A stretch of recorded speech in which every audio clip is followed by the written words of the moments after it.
அப்பாடா, ஒரு வழியா முட்டையை வாங்கிட்டு சித்தி. என்னமோ அவ வீட்டு சொத்தை கொடுக்குற மாதிரில பேசுறா.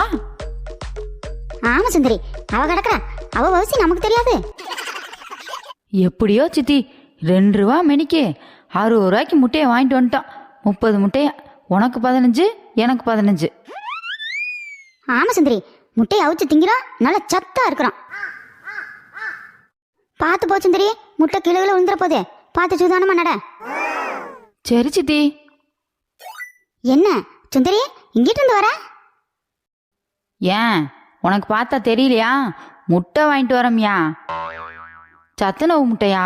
ஒரு முட்டை 2 ரூபா, 60 ரூபா கொடுத்து 30 முட்டை வாங்கிட்டு வந்திருக்கான் எனக்கும் சித்திக்கும். இன்னும் முட்டையா சாப்பிட்டு நானும் சித்தி உடம்ப தேத்த போறோம். புரோட்டீன் விட்டமின்லாம் ஏத்தணும்ல.